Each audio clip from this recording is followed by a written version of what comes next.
Drak and Shadow, assemble! Well, we were at least willing to say the movie. Or we were willing to say the line. Say the line. We said the line. We did. Drak and Shadow, assemble. Welcome back, everybody, to the Drak and Shadow movie reviews. So this year we tackle, or not this year. Wow, this month. we made this sound like we take these things on once a year. This one will pretty much start up the summer reviews for us. And what better way to start things off? 3 years later, we get the Avengers: Age of Ultron. So the second Avengers film. This is the end of the Wave 2 Marvel films. And to the people who might ask the question, okay, so what officially were the Wave 2 Marvel films? Iron Man 3, I think, started it off. Then we had Thor: The Dark World. Then we had Captain America: The Winter Soldier.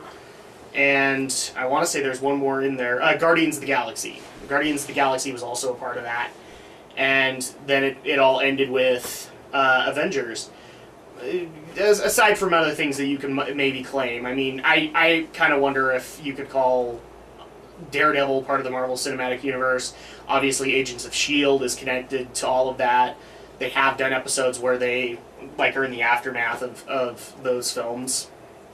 So now we have the culmination of all the Easter eggs, and we've had our epic battles, and now it's time to get ready for the Wave 3 films, which is literally starting 2 months from now, with Ant-Man. So, first of all, if you haven't seen one of our reviews before, welcome! You must be new here! Hi! I'm trying to wave to you with this hand and you can't see it. First of all, major spoilers ahead. If anything, go see this film before you watch our video. We aren't going to be offended. And then you can come back and see what we thought of it, because and also, if you haven't seen the first Avengers film, what the heck is wrong with you? Go see it. It is great popcorn movie, and we're going to be talking a lot about that too, because obviously these films are this is a sequel to the Avengers, and so it actually has to be able to be a sequel, without all the other Wave 2 films. So we will have heavy spoilers in there. Bear that in mind. Are we going to put a skip or whatever so people don't have to deal with that? Well, we could. Possibly. This video will probably be filled with spoilers anyway. Yes. Either way, so. Yes. So now, first of all, let's kind of go into this. As far as the Wave 2 films are concerned, I think it's fairly obvious. I've seen them all. But Alex, how many have you actually seen? Only Guardians of the Galaxy. If we're going by strict. You didn't even see Iron Man 3? Oh, I saw Iron Man 3. Yeah, true. Iron Man 3, Guardians of the Galaxy. You didn't see Thor: The Dark World? No, I didn't see Captain America. And we will have to fix that. I haven't watched a single episode of Agents of S.H.I.E.L.D. We might have to fix that too, because eventually a movie is going to be coming out that's dealing with a particular storyline in Agents of S.H.I.E.L.D. So yeah, I haven't really I haven't had the chance to watch Daredevil yet, because I'm still old and I still remember Blockbuster. Damn it! Where's Netflix? What's this? Where's Blockbuster? In other words, Alex keeps getting offered by Adam to let him use his Netflix, and he doesn't take advantage of it. Well, what do you want me to do? You have to set it up. Actually, I don't really. Well, I think there's a very minimal setup involved. Yeah, but you're the one who has to let me in, okay? I can't. Okay, well, apparently that's my bad. Jeez. I'm waiting for you. Oh my gosh! All right. Kind of off the Marvel path per se is of course the Amazing Spider-Man films, that's really about it. Well, we can't count them, but I mean, now that it's been pretty much confirmed, Marvel is going to have Spider-Man in their cinematic universe, so probably the next film we can count, and we can actually discuss as far as the universe as a whole. So let's just get into the nitty-gritty of it. So the film starts out roughly with a raid on a Hydra base. So if people remember at the Easter egg of Captain America: The Winter Soldier, they showed a prominent Hydra character, Baron Strucker, and he had the staff that Loki had acquired from the Chitauri, and he was doing experiments on it. But the biggest part of that Easter egg was the reveal of Quicksilver and Scarlet Witch. Now, people might be asking, oh, you mean that one character from Days of Future Past? No. And we're going to get... I actually do want to kind of compare the two characters, because they are technically playing the same person, but I would actually dare say they played it very differently, and I applaud them both for it. So, but strictly speaking, it's the same character. It is Pietro Maximoff. It is Quicksilver. Okay. Because Quicksilver not only had interactions with the X-Men, he was also an Avenger. Okay. So, but obviously, since Fox owns X-Men, and you can have the same people playing them. Yeah. Okay. And in fact, they actually had to take different approaches with them, and we'll get into that in a second. So, basically, the movie starts with them raiding this Hydra base. So we get to start at an action sequence with the Avengers raiding the Hydra base and trying to get the last bit of information on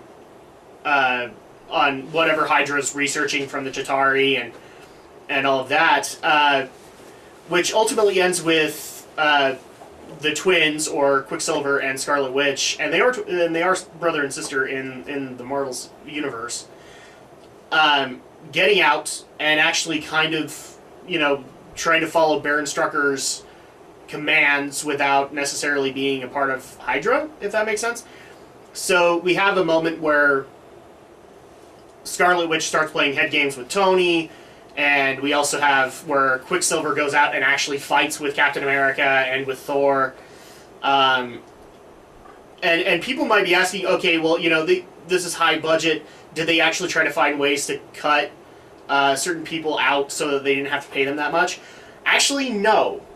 Tony was in it quite a bit, and actually every Avenger that we knew of made a prominent showing, including some we didn't, or some people might not have known, like Don Cheadle, the War Machine. If you haven't seen the Iron Man films, you don't know about War Machine.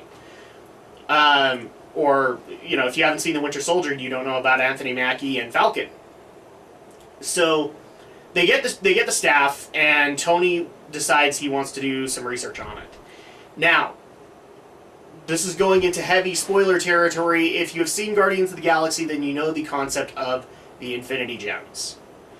And the Infinity Gems, we've actually come into contact with 3 of them. One of which was the Tesseract from the first Avengers, which I think is the Energy Gem. The Ether that is in Thor the Dark World is the Reality Gem. The third was in Guardians of the Galaxy, and that was the Power Gem that we saw. And now we have it pretty much confirmed. This was theory up until this point, that the orb over Loki's staff was actually another Infinity Stone, the Mind Gem, because he used it for mind control and things like that. So we pretty much kind of have this concept confirmed, but while Tony is doing research on it, they come across the fact that the orb isn't necessarily a crystal; it's encasing something. But the biggest discovery is that this basically kind of fills in some holes on an experiment that Tony has been trying to make work, which was artificial intelligence. The way that they kind of paint this is Tony is trying to find a way for the Avengers to not be necessary anymore, where they could come up with a peacekeeping force that could defend the Earth without the Avengers. And maybe even, since they're robots, that they wouldn't have to worry about casualties, so to speak. A lot of this is fueled in the fact that Tony, kind of like with Iron Man 3, where he was having flashbacks of New York, he's still worried about what's coming. And, he has a little bit more insight into that than most, minus certain Norse gods. Yes. So he tries to convince Bruce Banner. Now, I'm also going to do this. I'm going to refer to comics a little bit because the way that they tried to tell the story is a little different. Originally, when Tony was dealing with artificial intelligence, he was working with one Dr. Hank Pym.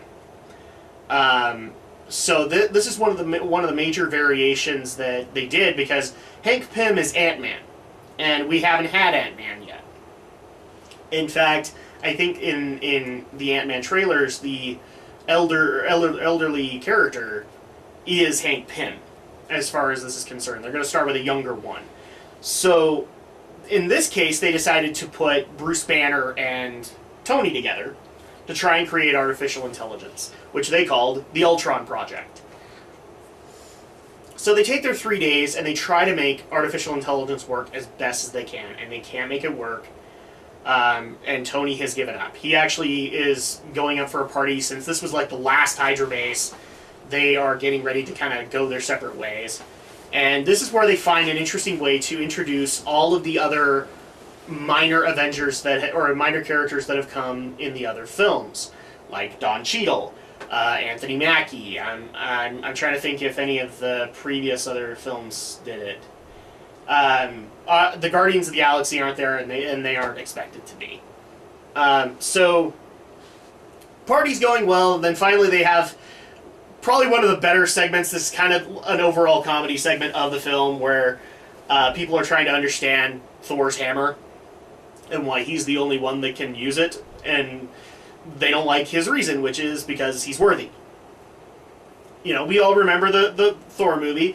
Whosoever wields this hammer, if he be worthy, shall possess the power of Thor.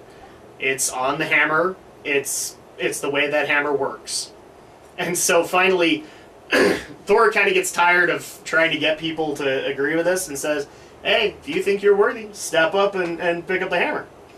And nobody really gets any success out of it. Like, you actually had Don Cheadle and you had Rhodey and Tony Stark, Don Cheadle and Robert Downey Jr., both using Iron Man gauntlets trying to lift it, and they couldn't do it. The one that actually made me kind of laugh was Captain America, Chris Evans. He steps up, he makes it rattle a little bit, and they make it look like nobody noticed it except Thor. And Thor went, oh crap. And I love that concept. And then after he tries a little bit more, then he kind of breathes that sigh of relief. I also like the fact that Mark Ruffalo stepped up and everybody thought, oh, well, he'd have to Hulk out. There'd be a problem with that because the Hulk has technically wielded Mjolnir. Just because, you know, the angrier he gets, the stronger he gets. So they kind of made this joke where he's like, where he's like going into this fake temper tantrum, and everybody just looks at him and goes, yeah, you're faking it, dude. We've seen you angry before, dude. So they go on that joke, but then all of a sudden, while this is all happening, Jarvis is still running experiments on artificial intelligence. And he makes it work. He actually gets an artificial intelligence that doesn't agree with a lot of what Tony wants to do or how he's doing it, and also kind of tries to destroy Jarvis. He then eventually takes on the... I actually would be bereft if I didn't mention this. If people remember from Iron Man 3, they did the House Party Protocol, which is supposed to be the Iron Legion. In this case, the Iron Legion are actually like AI robots, which is kind of what Ultron was before. In this case, he takes possession of one of the Iron Legion suits and comes up to lecture everybody. So it's this destroyed Iron Man suit that is literally just lecturing to all of the Avengers, and thankfully they're the only ones at the party at this point. Oh, and I actually forgot Maria Hill. We forgot to mention Maria Hill. She's part of this too. Well, Ultron starts lecturing, and then finally you find out he took the rest of the Iron Legion. He commandeered them, and they have a fight scene where the Iron Legion tries to take out the Avengers. Not very successful, but they get away.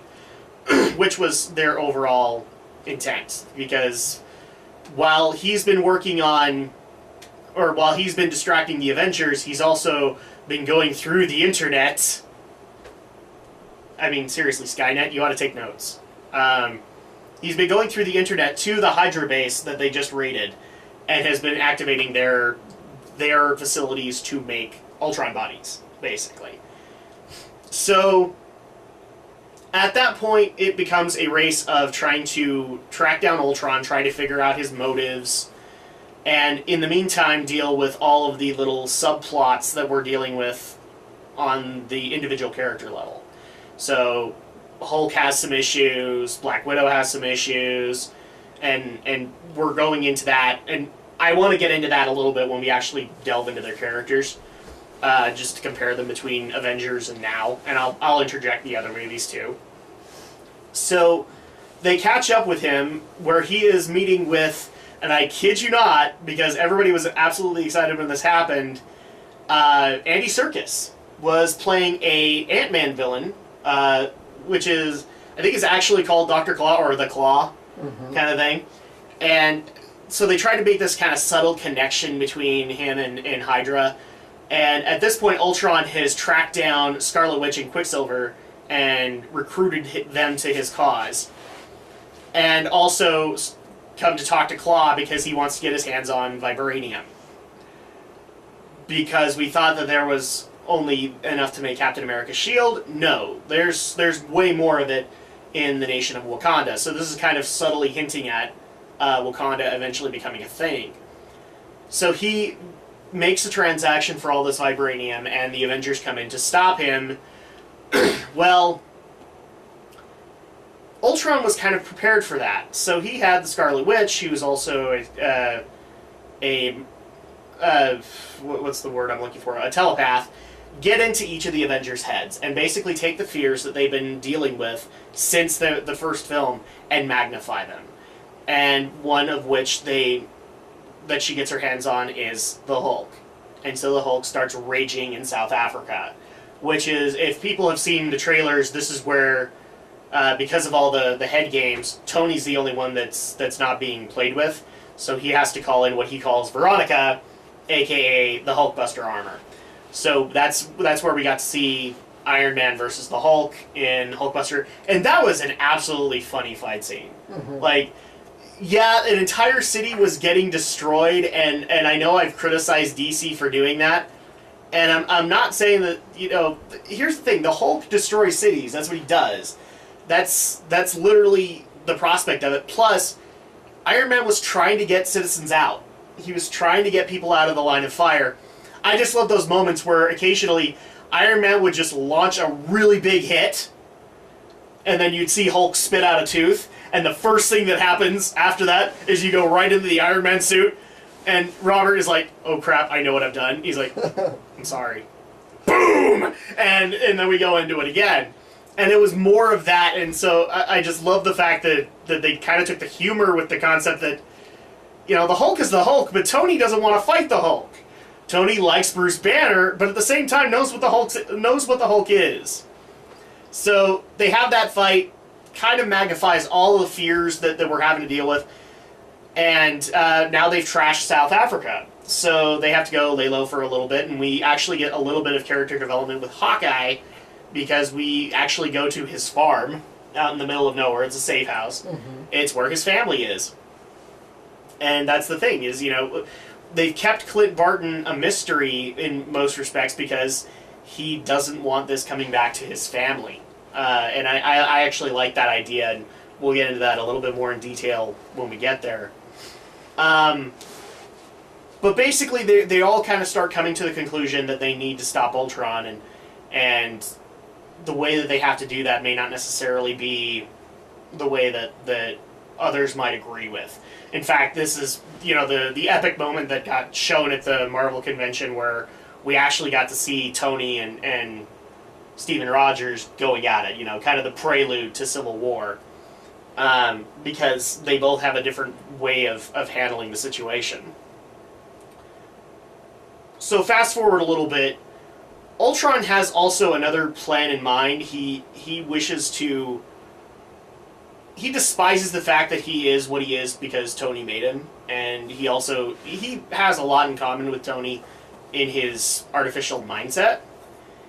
So he tries to evolve further, and therefore captures a researcher that we met earlier in the movie to help him create a new body. One that would be the absolute evolution that he could ever reach, which would be entirely composed of vibranium and organic tissue.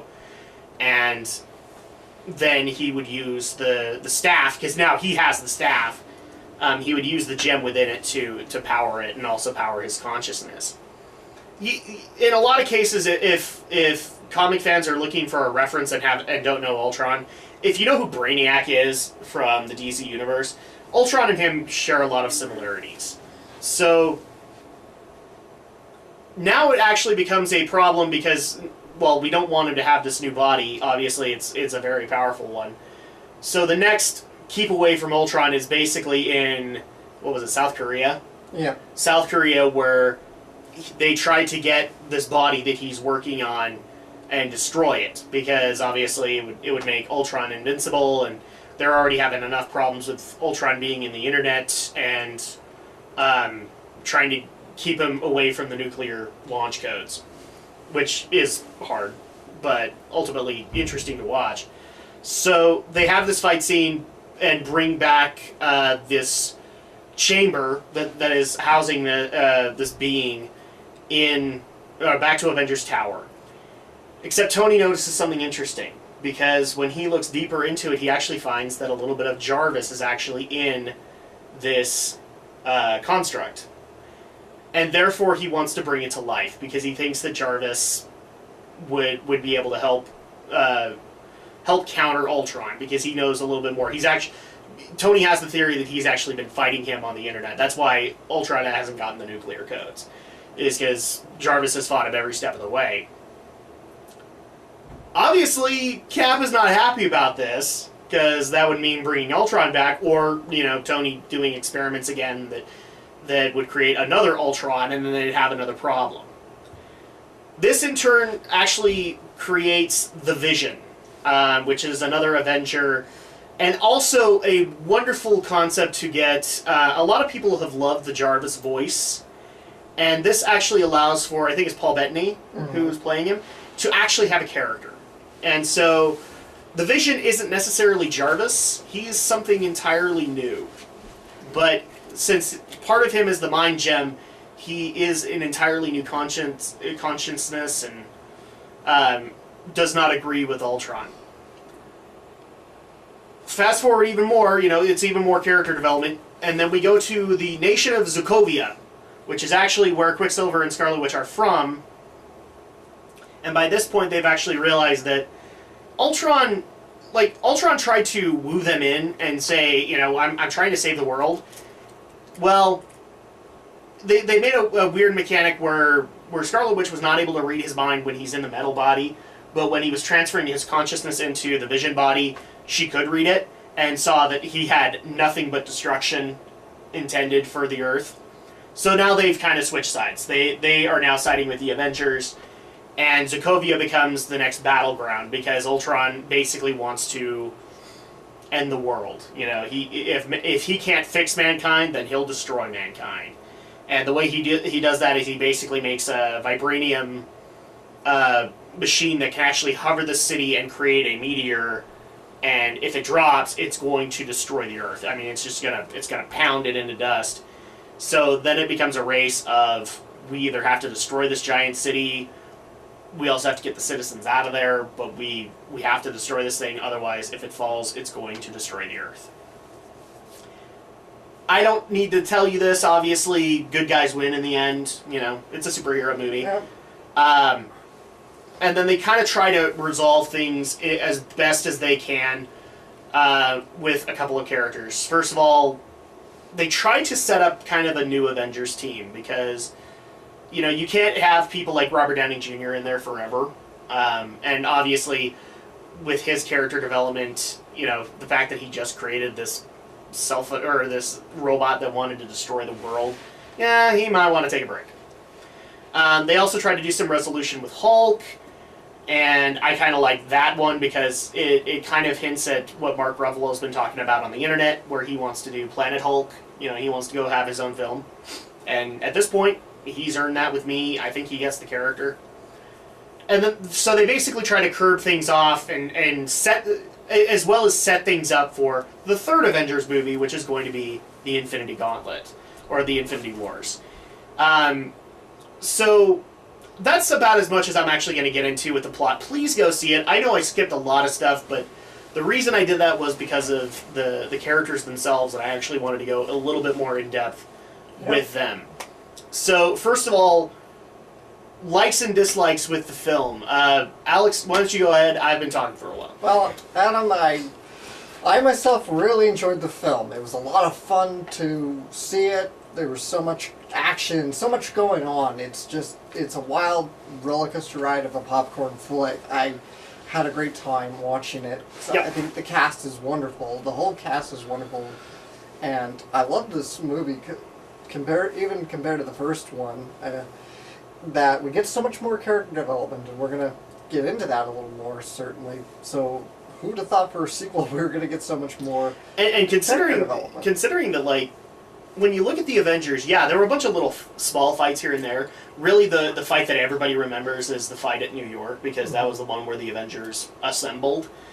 This one had like 3 or 4 fight scenes where the Avengers were all involved, and if not the entire cast, a good portion of them.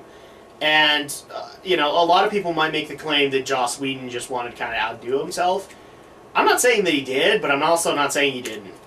The fight scenes still worked. Absolutely. A lot of great action scenes in this movie.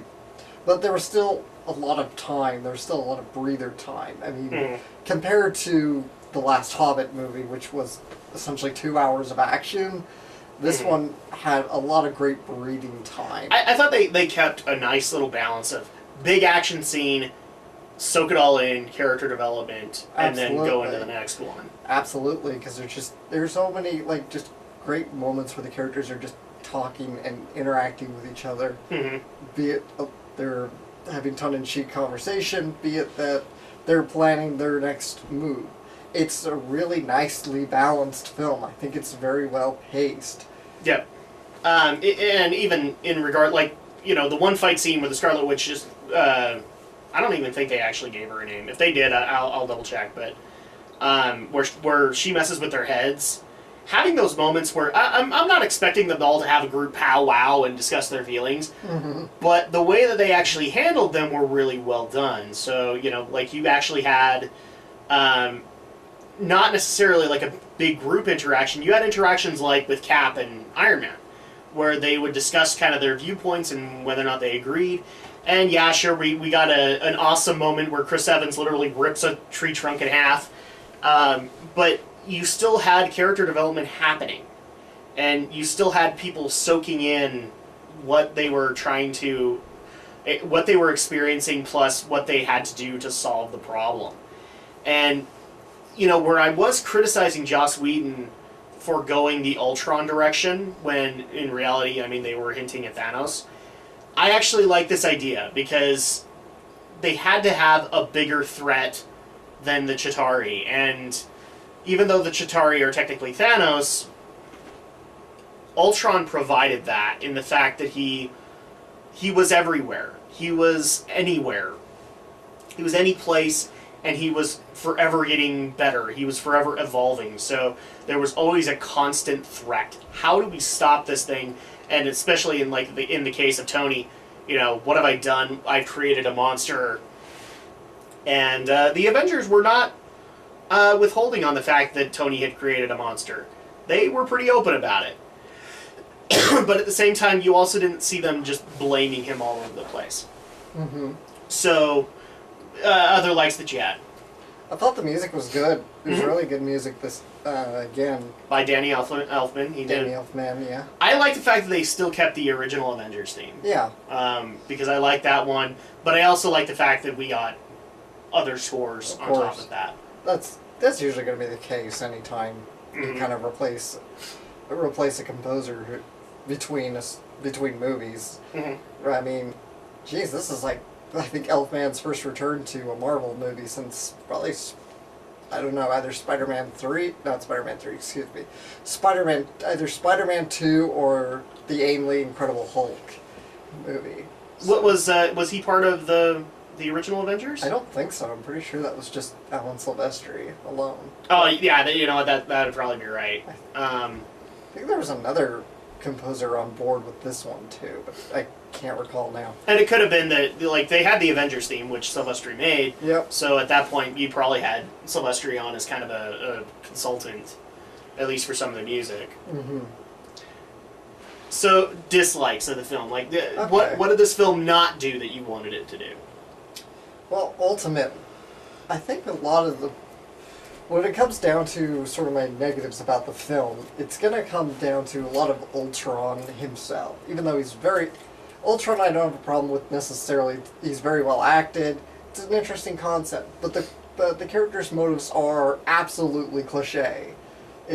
I've seen this motive a few dozen times, probably even in the last few years even. It's like, oh yes, man is bad, now I'm going to wipe it out and reset everything. Yeah, I mean, the reason I made, I was making jokes to you like Skynet ate your heart out, Skynet should be taking notes, because that's what Ultron is. He is Marvel's Skynet. Yes, it's the usual cyborg wants to destroy the world. Or his deemed man is bad, and therefore he can fix it all. Yes,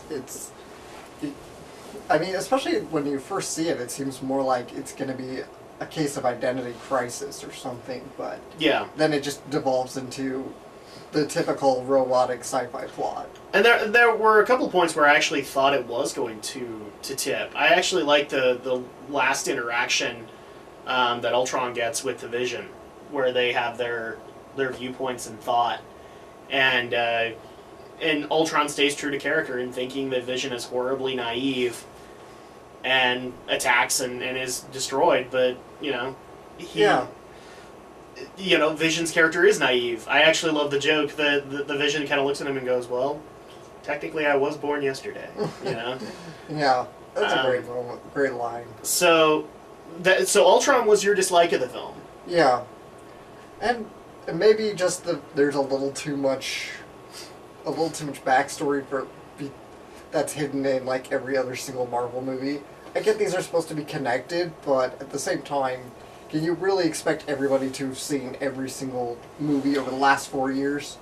That's really the concept here, is that can the Avengers actually be a sequel to the Avengers and hold up without all those films? Yeah. I would actually dare say yes it can, because it did what the Avengers could do. It brought in the action scenes, it had a compelling villain, and see, with the first Avengers, I went into it no problem. I hadn't even seen most of the other Marvel movies at that point. Yep. And this one, sure, I could follow it fine, but there were still many instances where I feel like, yeah, I've missed a few things here. This is clearly something I probably would have seen if I had gone and watched Captain America. I probably will eventually, but if I watched Captain America... No, you will, because we have to do it now. Or Thor, or any of the other Marvel movies. And see, characters like Hawkeye and Black Widow would probably be confusing to you too, because they didn't get their own films. Yeah. They were in other films, which isn't a bad thing. They're both good characters, but I mean, if you hadn't seen Iron Man 2, you didn't see Natasha Romanoff until the Avengers. Yeah. But I did like the fact that the Avengers actually tried to set them up as characters in their own way. I kind of agree with you on that, but I'll get to that in a little bit with character stuff. And one question. Natasha mentioned that she was sent to recruit Hulk. But I recall at the end of the other Hulk movie, the remake Hulk movie from like 2005 or so, I can't remember exactly, 2006, it was Tony Stark who showed up to talk to Bruce Banner. It was in the first Avengers. She was sent to go get the Mark Ruffalo Hulk. Okay. See, my memory's a little bit fuzzy, so... Yeah, I should have... Like, she talked to him in a hut, and they had they had this wonderful little interaction with her being afraid of him, but also, kind of curious. Okay. In fact, she was the one who actually watched the Hulk out in the helicarrier in Avengers. Yeah. So she knew the threat that was coming. Okay, that's fine. I just need a little clarification there. No, I actually like that nod to the first film. My dislikes aren't necessarily bad ones. I would agree that Ultron was very much played as stereotypical supervillain, but I mean, how else could you play that character? I mean, the Ultron, there isn't a whole lot to him aside from he has a robot and therefore has decided that man does not know how to take care of itself. Well, then maybe that's the time, you go find a different villain. Yeah, but at that point you have to go, like, the Avengers have very few villains that have actually been able to be a threat for all of them. And some of those don't belong to Marvel at this point. Like Doctor Doom, you can't do. And you can't do Magneto. Magneto's actually been a villain for the Avengers. So that's kind of the problem. You go into the well and you get what you can. And Ultron was actually a good fit, especially since there was an Ultron comic book going on at the time, so people would have that reference. And yes, he is stereotypical supervillain, but he kind of had to be. That's what the superhero films are about. And obviously you can't have him be the ultra bad because that's Thanos. And Thanos is going to get his shot in Infinity Wars. That's just the bottom line of it. He can't stop that. So I agree with you on that. The other beef that I had is, and I think Aldo and me have gotten into it a couple of times. I'm not sure on the podcast or not, but where we've actually gotten into it about how Agents of S.H.I.E.L.D., the way that they connect it with the cinematic universe is that the agents are coming in to clean up the mess. And I actually would have liked Clark Gregg to have been in this film and to explain that he's alive. And sure, have everybody have that moment of S.H.I.E.L.D. lied to us again. But I just kind of think that Clark had earned that moment in the film. And I felt a little disappointed that he was not there to share in the victory or to show them again, what they are or who they are. I think Cap filled that role fairly well, but it's a personal beef. I wanted to have Agent Coulson there since he was the reason they united the first time. Up until that point, they were arguing, and then Coulson dies and they come together. So that's really my major beef with it. I guess another beef would I would actually kind of agree with you. There were a lot of quiet moments, and this is why a comic book movie is so hard to do because, eventually you have to have moments that are going to reference to other things, and if people haven't seen those films, it is hard to be able to get them. I think they did the best that they could, but there were a couple of points where I was wondering if Alex was lost because he hadn't seen Captain America 2, or he hadn't seen Thor 2. And this is something Rodney's gotten at in various videos that he's talked about, how every other Marvel movie feels like all it is doing is just trying to set up for the next cinematic universe installment rather than trying to be its own self-contained story. Yeah, the most important part of the movie to a lot of people was now the Easter egg instead of the actual film itself. And I kind of agree with that, but I also disagree because I think having separate directors on it helps for those characters to have their own development and to get their own character. Yeah, sure, no argument with that. So, I think that's pretty much the likes and dislikes. I agree with you. The music was outstanding. I especially love the fact that we got the original Avengers theme back because I felt that really set the tone for the first film. We needed to have that second moment. So let's actually, we're going to go ahead and use this magic little tablet here and go through the characters and actually say what we thought of, between the first Avengers and now how they had changed as overall characters. Obviously, you have to start off with Robert Downey Jr. as Tony Stark. Now, this one, I mean, comparing Avengers 1 to Avengers Age of Ultron, obviously the major problem was that, he had a huge ego in Avengers. And then he had that moment where he almost died trying to defend New York. And they coupled that in the Iron Man 3 film, but this one I felt they kind of exacerbated it a little bit, especially with the mind games that were being played, where he was really trying to... Are you trying to turn that on? Or?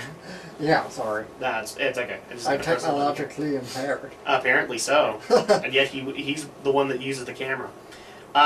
So Robert Downey Jr., I think he actually had a lot of character development in the fact that he did actually want to see an end to all of this. He didn't want to be Iron Man forever, and that's why he created the Iron Legion, and ultimately why he wanted to create Ultron. So he did it with the best of intentions, but obviously it blew up in his face. Uh-huh. And I especially loved how he tried to deal with it, in the fact that you could tell he felt bad. You could tell he felt bad. He still thought his reasons were just. Yeah. But he ultimately knew that what he had done wasn't what he had envisioned. Especially in the fact of how he deals with Ultron, and how he deals with the fact that people are blaming him over Ultron. And I think he gets it entirely, that's it's his fault that Ultron exists, but he also wants for there to be an end. And I especially liked at the end of the film that he basically kind of went into retirement, kind of hinting that we will probably not get him in Infinity Wars, and I'm kind of okay with that, because they kind of ended Tony's... Like, if Tony was just at a desk job in Infinity Wars, I think I'd be okay with it. You know, there's no reason for him to be in there. What about you? What do you think about Tony Stark's development from Avengers 1 to Avengers 2? I think you're pretty much on the nose. Tony has changed quite a bit as a character. Mm-hmm. Especially between, say, Iron Man and now, he's changed quite a bit. He's really changed as a character. Yeah. He's still got some of his old quirks. He's still kind of got the snarky charm and the kind of the ego. But you can definitely tell, ultimately, he wants to do the right thing, which is why he's trying to create this AI, and even though the AI went rogue on him, he's trying again, because he feels like, now I can get it, and now I can truly improve on this. And that's a good character. That's some good character development there. Mm-hmm. So let's go to the next character on the list, and that is Chris Hemsworth, Thor. So, Thor, you saw the first Thor film, didn't you? No, I haven't. Okay. So he kind of had roughly the same start, where he was brash and egocentric, and then he became a little bit more humble, which is what you saw in the Avengers. He was a very humble individual, and understood the power that he wielded. In this one, I want to say there wasn't really a whole lot of development with him. Aside from using him as kind of the tool, he's the way that they had to find out about the Infinity Gems. Because it's not like the Guardians are going to come down to Earth and go, hey guys, come and help us. In fact, the Guardians hate the Avengers in a lot of cases. So they had to have a way for the Infinity Gems to get discovered, and their way was Thor. Because he obviously is out there in space and understands it. And the way that they did that was like this weird, kooky head trip that he got from Scarlet Witch, which was basically foretelling of the annihilation that was to come. Like, she was in there to try and feed on his fears, and ultimately he kind of gets a vision that hints at the Infinity Gems. Mm-hmm. So the way that they deal with that for him is that he actually goes to, it's Thor, so you have to deal with it the magical way. And he goes and gets the professor from the Thor movies, and they go and start a ritual with the water spirits to bring him back into that vision. And that's when he realizes, okay, this is not just a staff, this is the mind gem. And, in a lot of cases, some people might not agree with his motives here, but, ultimately leaving the mind gem with the vision actually is a good idea, because it is protected. Whereas he could take it back to Asgard, but this, here's the thing, the Infinity Gems aren't entirely protected. As we saw with Guardians of the Galaxy. People are looking for them. So I like that fact that he was their way into Infinity Wars. I think they did fairly well with that, especially in the end where he kind of goes off to find out more. At this point, he's only discovered the Mind Gem. There's more out there, and he needs to figure out where they are. And also, it can't be a coincidence. Something's happening. So he's going to be kind of their warning into Infinity Wars. But I did like the fact that they still tried to go with the whole concept of him trying to be humble, but also being worthy of the hammer, kind of thing. Yeah. What are your thoughts on his development compared to, because in the first film we were dealing with a brotherly struggle with him with Loki. This one, it was just he was facing off against Ultron. I can't say I saw a tremendous growth or difference between Thor in Avengers 1 and Thor in Avengers 2 here. All I can say is, other than maybe the personal struggles, but I kind of expected it because it feels ingrained in his character that even he's going to have moments. Yeah, and again, he's really the way that the Avengers are going to find out about the gems. So he's the key into Infinity Wars. I saw that happening right off the bat. So the next one on the list would be Mark Ruffalo. Mark Ruffalo. And holy crap, there was a lot of development there. Mm-hmm. And in essence, I really think it's more to Ruffalo's credit, where he had to... I mean, up until that point, it was Eric Bana, and then it was Ed Norton playing him, and so he didn't have a movie. He had to come in the Avengers and be Bruce Banner. He's had Easter eggs here and there, but he had to try and establish his character very well, and I think he did it. I especially love the fact that they reference back to the first moment where he's recruited, and it is Natasha Romanoff that comes and recruits him, and how he has kind of a unique connection with her in the fact that she trusts him.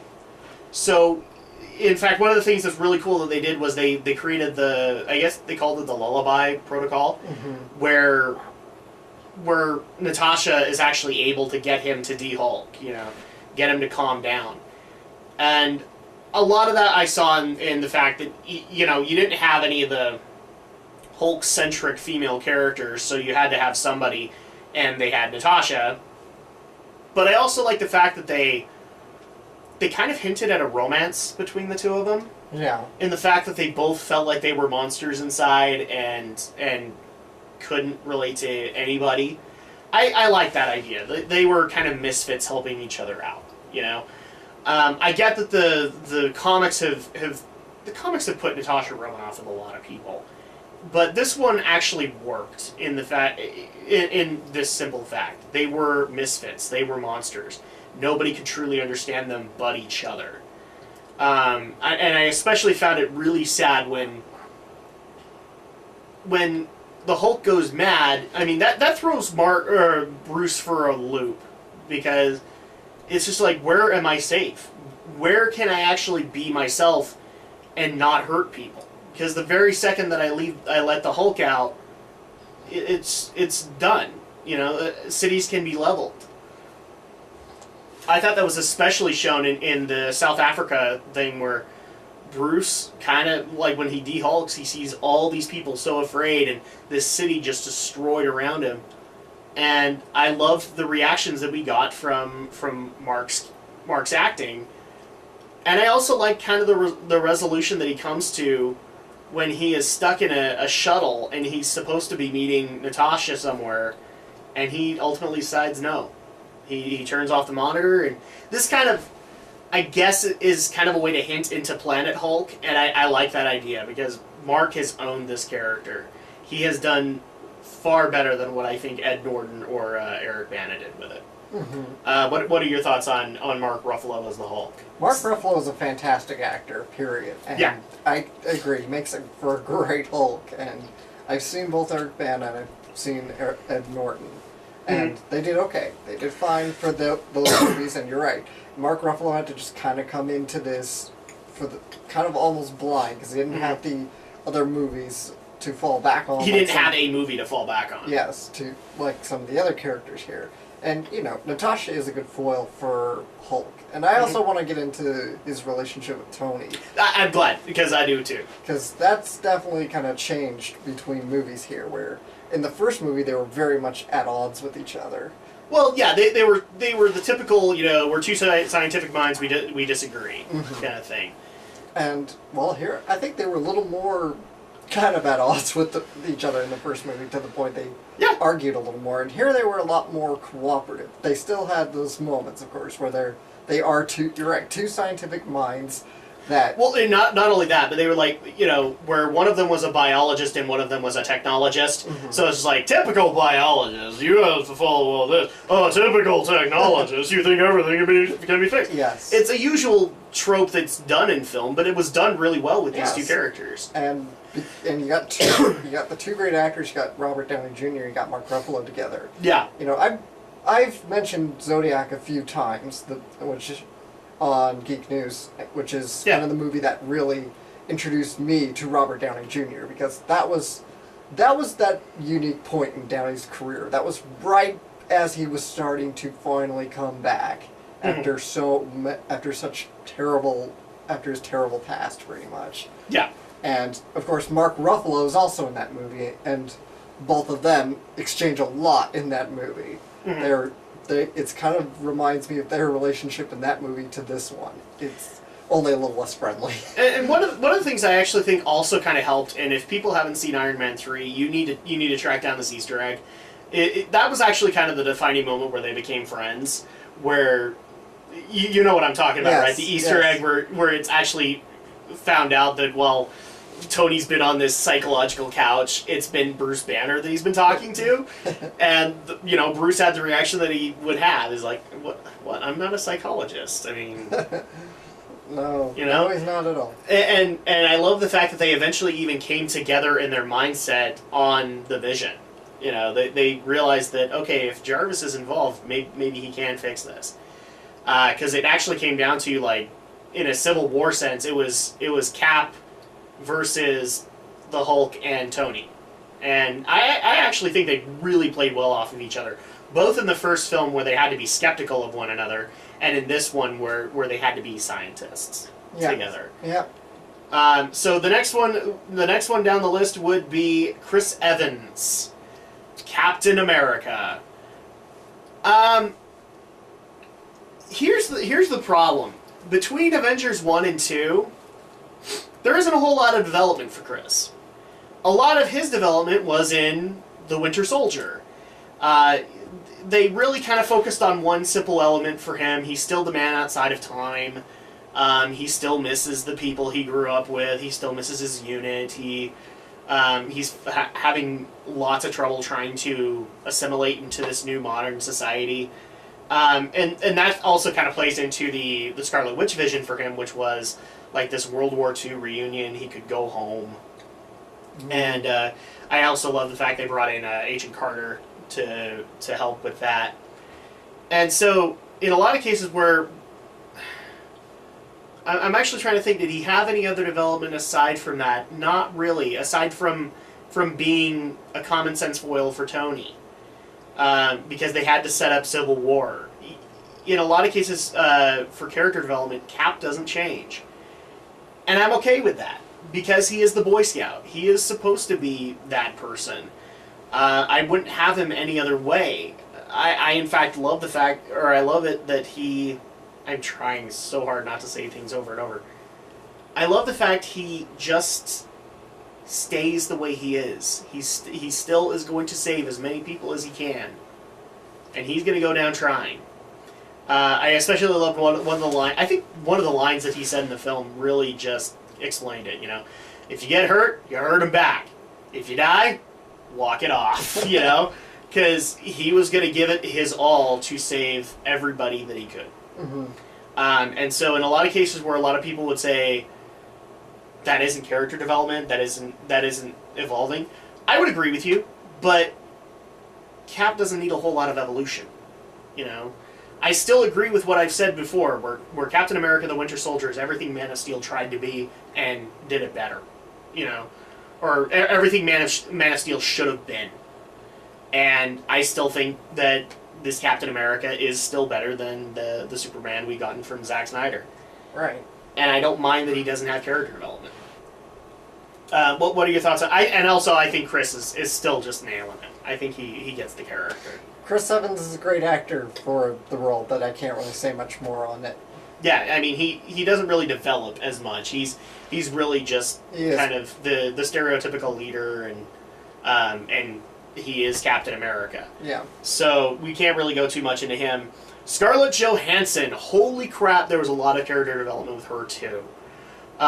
Where in the first Avengers, she was just kind of the smarmy, sarcastic, secret agent character. Mm-hmm. They delved a little bit into her past and how her past affects her. I actually dare say that was kind of the focus of this film, is how her past affects her and what she's had to go through, and really plays well off of her interactions with Mark Ruffalo. Because they are misfits. They have gone through a lot. And just, even though Bruce Banner is a monster that can come out at any point, Natasha has done monstrous things. And has done them with, not necessarily with a smile on her face, but she's done them and has to live with them. So I like that fact. I also love the scene they did with Mark and her, where basically she kind of has to admit, like, they kind of had that moment where they're saying, where is this going to go? And she actually ultimately has to say, well, this isn't going to really go anywhere. We can get together, but like if you're expecting kids or whatever, it can't happen because of the initiation ceremony she's had to go through as an assassin. She's sterile. She can't have kids. In this frame of mind, I liked it. I like the fact that she literally has. They kind of gave her nothing to look forward to, aside from living in the moment. Now, this was Avengers to Avengers 2. Bringing in Winter Soldier, where she had some character development, I can't say it really did a whole lot, aside from what I've mentioned. If anything, in the first Avengers, where it was very secret what she had done, at this point what she has done is very public knowledge. Because the Winter Soldier basically outed her. She's compromised. The U.S. government knows what she's capable of. And so at that point, it's just like, how do you live in this world when everybody knows you're a monster? And so Winter Soldier brings a little bit into that, where she is trying to search for a more noble purpose. But Avengers 2 coupled that with, I want to have a life of my own. And how do I do that when everybody knows I am not trustworthy? So, your thoughts on Scarlet, and how she's performing it? ScarJo, great in the role. She's really great. Mm-hmm. Again, the whole movie's well acted, so for what little I know of Black Widow, because I've only seen her here in Avengers, she's an interesting character, and I would love to see Black Widow get her own treatment here, get her own standalone film. She could get her own film, but I don't know if there's enough material to do that. She's really just an Avengers character. I don't think she's ever had her own comic. Okay. So this is pretty much what you would get with her. And like I said, I don't ever remember a point where Natasha Romanoff ever got involved with Bruce Banner. Most of the time it's like Tony Stark, it's Stephen Rogers. That's actually something that I thought was kind of sad from Winter Soldier, and now I'm not, is that they didn't hint at her getting together with Cap. And no, I like this a little bit better. I think it worked. I think it complements both Mark Ruffalo and Scarlett Johansson to do that. So the next character is Jeremy Renner, and if I were to say I had a favorite character in this film, it would be Hawkeye. It would be, because where he hasn't gotten really a focus on anything. Like, most of his focus in the Avengers was he got mind controlled and he had to get over it. And in this one, we actually got to see the life that he keeps away from S.H.I.E.L.D. Because the safe house that they go to is actually his farm. Mm-hmm. And we get to see his wife and kids. And that was a really great interaction. And the fact that only Natasha knew about it, because she'd been partnered with him, was cute. I especially love the fact when, Clint's wife is pregnant, and Natasha just looks at her and goes, "How's little Natasha doing?" He's like, "Well, it's really Nathaniel." Like, Nathaniel? And she literally goes down to the belly and goes, "Traitor." I think that was both a nod to Scarlet, but it was also just like, holy crap, this guy's a family man, and he's trying to keep his family out of this life. And he also has to deal with the struggle that, you know, while he is still doing this job, there's a possibility he can't come home. And I thought that was a really great adage onto Clint Barton's character. And if anybody got their character nailed down, it is Jeremy Renner with Clint Barton. He is that character. Because I think he gets it. Bottom line. And the other scene that I think just Jeremy nailed was he was trying to talk to Scarlet Witch in a building, and he was just like, "Look, I understand if you don't want to do this. In that case, you need to evacuate. But if you walk out this door and use your powers against these robots, you are an Avenger to them, and that's the bottom line. There is no turning back at that point, so you need to really consider this. Are you a civilian, or are you an Avenger?" And I loved that point, because it was like it was a perfect pickup speech that this girl needed to be able to step out and be the hero that she could be, which is really what Clint kind of does or did in the earlier comics. Is, you know, he's a good guy. I've said many times that I love the Earth's Mightiest Heroes rendition of Hawkeye because that is that character. So, yeah, he'd be my favorite character in the entire film, bar none. I love Chris Evans and I love Robert Downey Jr., but man, he sold the movie for me. What about you? What were your thoughts on Jeremy Renner? Everything you pretty much said. I thought it was great to really see this other angle of him. Certainly not something we see with a lot of characters like this. Is that, yeah, at the end he is a family man, and that's what he cares about. That's what he's fighting for. I also like the fact that I don't know if you notice this, but he gives himself reasons to get home. Yeah. And one of the ways he does that is that he constantly renovates the house. So, like, literally they are in the middle of Ultron robots firing at them all over the place, and he's talking to Natasha. He's like, I was thinking about expanding the dinner, the dining room. I want to be able to make like a little workspace for my wife. I want to be able to do all that stuff. And they are actually carrying a conversation while hail is crushing down upon them. And it's Clint giving himself a reason to get back. He has to have a project. And even the wife kind of jokes at that. He's like, I promise, I'll fix the sunroof when I get home. And she's like, nah, but then you're going to find another project. It's his way to get home. It's his reason to go back. Yeah, it's a nice little character quirk. You know, like where some heroes have that, you know, the family is enough. He's got to go home to fix the table. I thought that was great for that character.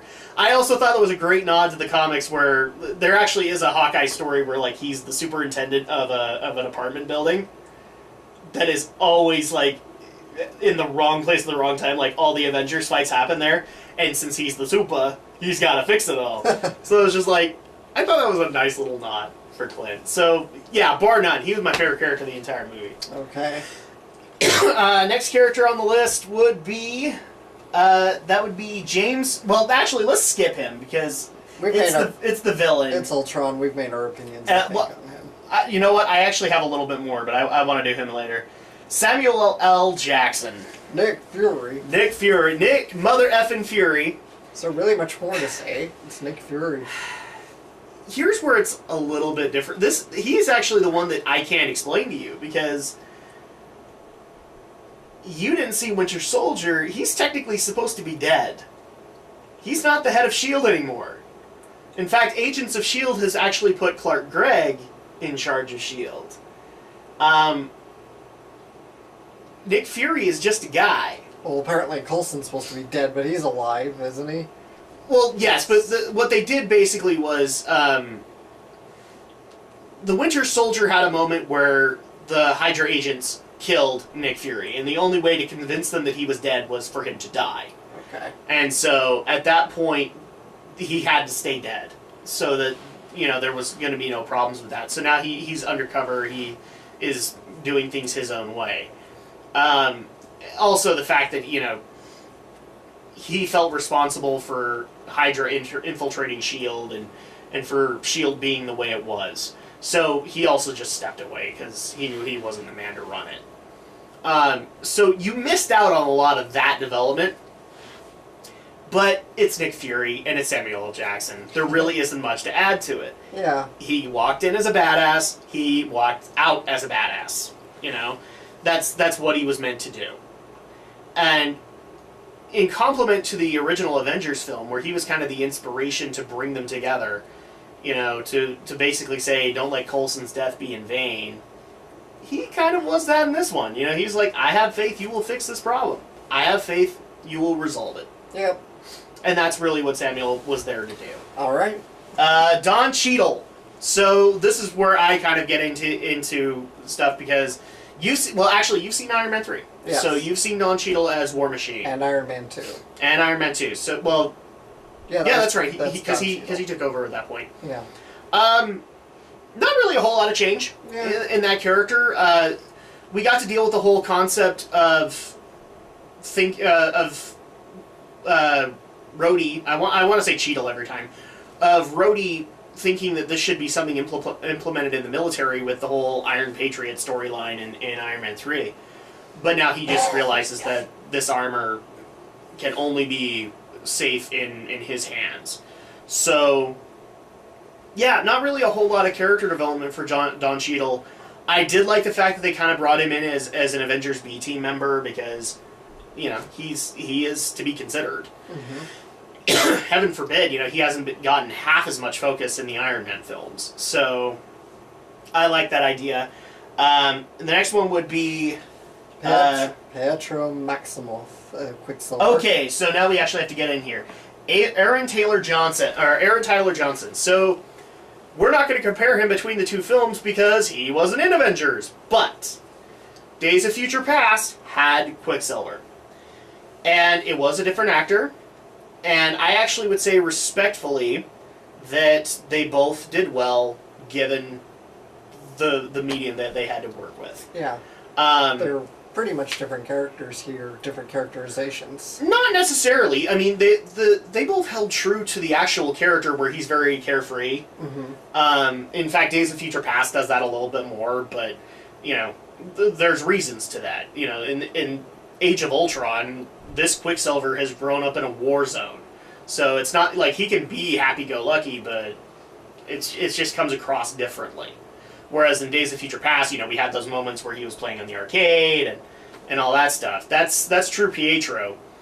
But I'm not going to fault the Days of Future Past Pietro to this one. I think they both did well. Yeah. I especially loved a lot of moments like where they're trying to get all of the people out of the city. Like he literally rushes into the police station. And he's like, "No, you need to start a fucking meeting in the city."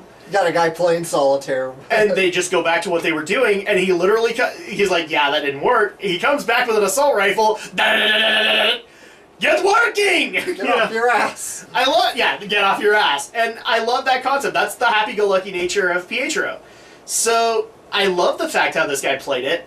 Another great moment for him was, like, where he's, like, speeding around, and a random cop decides to take a shot, and actually gets lucky. And grazes his arm. Yeah. And so he literally looks at the cop and goes, "What the hell? I'm trying to save you!" I like that idea. You know, where I was actually kind of hesitant with the Winter Soldier reveal of Quicksilver and Scarlet Witch, my main apprehension was that, look, a lot of this stuff is based off of Ultimate Avengers, and in Ultimate Avengers, there was a bit of an incest situation going on with Scarlet Witch and Quicksilver. They were a couple, basically. No, they were F-buddies. And so at that point, that's uncomfortable, but no, we didn't go that direction, and you know, I'm glad with the direction that they went. Because where the Scarlet Witch had to be a serious character, he was the levity of the two twins. You know, he was the one that tried to keep her laughing. And he did it in really good ways. So, good on you, Aaron Tyler Johnson. I want to see you back. In fact, well, actually, no, we can't because, spoiler alert, guys, he dies. So, that's the sad part. But, yeah, bummer. He did a great job of that character. And I get it. There's nothing to this character. He's super speed. But compared to Barry Allen, there actually is a character there. and both films did that really well. Okay, we got Elizabeth Olsen as Wanda Maximoff. Wanda Maximoff, the Scarlet Witch. At first, I was worried about that character. Because in the Easter egg for Winter Soldier, she was kind of blown off as psychotic. Mm-hmm. It almost looked like she was going to be psychotic. And I didn't want that. What they did later, I thought, in the film, was exactly what they needed to do. Where she was in everybody's head, and she saw the horrible things and wanted to stop the horrible things from happening. That's why I think one of the biggest moments in the film was with her and Jeremy Renner, where he's just like, look, bad things happen, and we sometimes have to shake them off. And that defined her character. Up until that point, she was just the, insert medium here that wants to change the future. So that really kind of defined her as a character. And it also kind of defined her anger, because they tried to point out a connection between the two twins, and when Quicksilver dies, she feels it and lets out a shockwave of power in regards to that. Mm-hmm. So, and it's very clear from the beginning of the film, she is more powerful than Quicksilver. Like, it's almost like Pietro isn't protecting Wanda from the world, he's protecting the world from Wanda. So you have to consider that concept when looking at that. I would actually say one of her biggest interactions was with her and Ultron, where she can't read his mind, and she likes that idea, but then she can, and she realizes he is not good for this planet either. In fact, she gets a little bit of vengeance that I thought was not necessarily justified, but went for the character really well, in the fact that when Pietro dies, she tracks down the Ultron body, the main one, and, well, fatality. Gets to yank out his mechanical heart. Yeah, that was a great scene. I thought it was really great character development for her, in the fact that, and especially since she joins the Avengers B team later, because it gives something for her to deal with. She has technically taken lives, and even though Ultron may not count, some people might make the argument that Ultron does count. He is sentient life, and she killed him. So, but mainly I think that they're going to go off the line of, she wants to live a better legacy than the legacy that Pietro would want her to live. So, great honor. Elizabeth Olsen, you did a great job with Wanda Maximoff. I'm looking forward to what they do with you. So the next one would be Paul Bettany. This is the one I want to talk about. So, Paul Bettany, and I believe he's the guy that was in A Beautiful Mind and all that, right? And Legion. Let's. I think Paul Bettany is who I think he is. Paul Bettany. For some reason, my. Yeah. Yes, it is. Well, no. A Beautiful Mind, The Avengers, of course.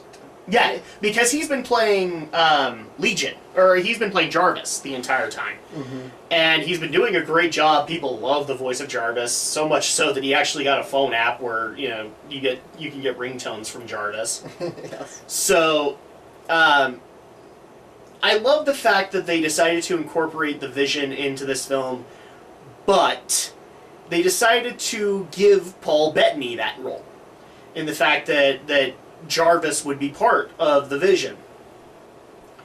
I'm not saying that people didn't appreciate Paul Bettany as Jarvis, and I get it. There's a lot more to his acting ability. I loved him in Da Vinci Code and A Beautiful Mind. I think he's a great actor, and this just allows for him to be seen on screen.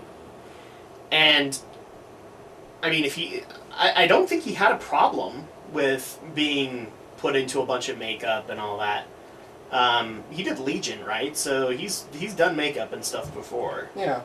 So, from what I've read, Paul Bettany has enjoyed this role, and I enjoy having him there. And he was great. Jarvis was Jarvis.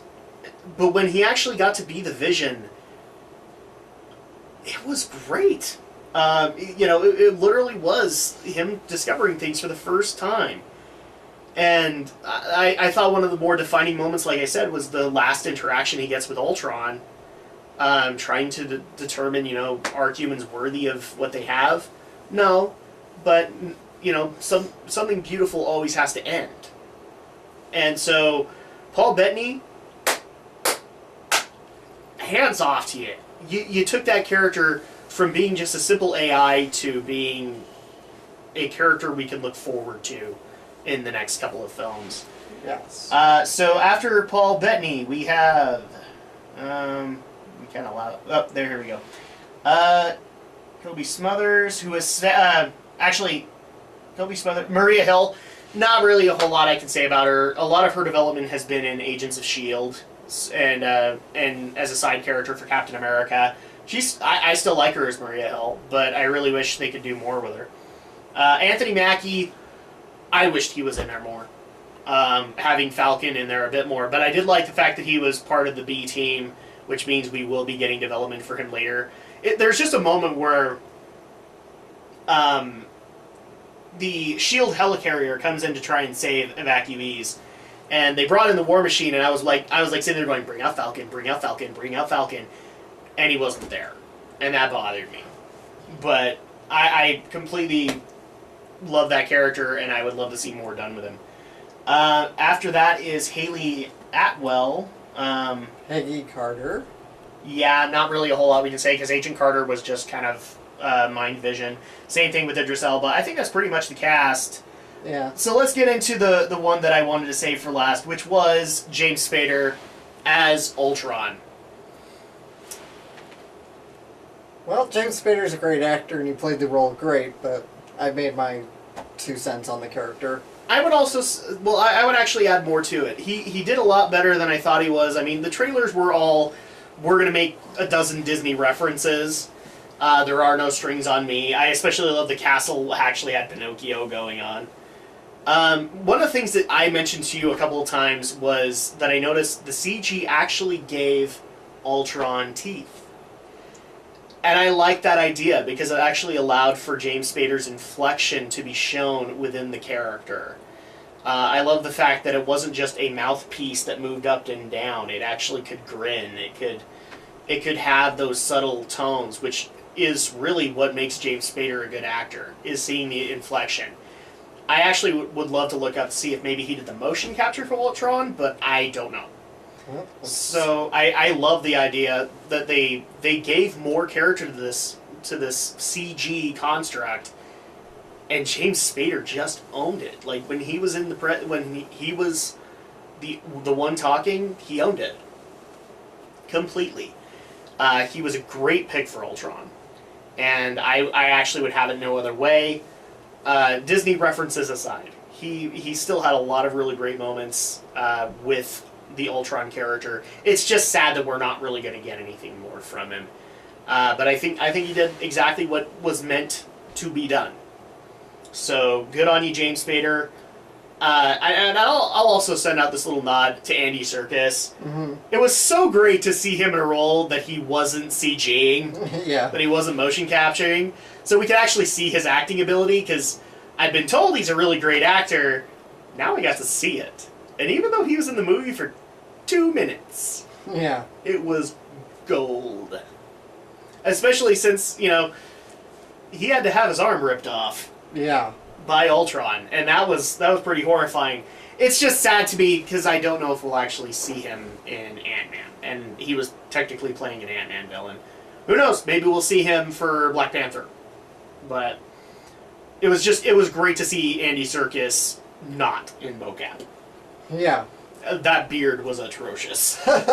He looked dirty. Yeah. So, but it was awesome. So, final thoughts and review on Avengers Age of Ultron. Did this do what Avengers tried to do? Yes. Yes, it did. It was a great movie. That had a lot of fun with it. Mm-hmm. Would definitely see it again in a heartbeat. In fact, we are going to see it We again. actually are going to see it, because we are going to be doing a Geek News group review of Age of Ultron tomorrow. So you guys can look forward to that. It probably won't be up tomorrow, but No. So final score on Avengers: Age of Ultron. I'm gonna give it a 9. Okay, 9 out of 10. I would probably go. I'd probably go 9.5. I can't really find a whole lot wrong with it aside from Ultron could have been more as far as villains, but not really. That and again, I really wanted Clark Gregg in this film. Jiminy Christmas, why wasn't he in this film? Why couldn't we just have the reveal that he was alive? I thought that would have been a great thing, and this also makes me just look forward to the Wave 3 reveal. So Ant-Man is a couple of months away. I think that actually is going to be our next film. Probably. But I might be wrong. So yeah, we have that to look forward to. The other thing that I also wanted to try and do is, again, for money's sake, what would you pay if you saw Age of Ultron again? Like, how much would you pay? Would you pay for 3D? Would you pay for IMAX?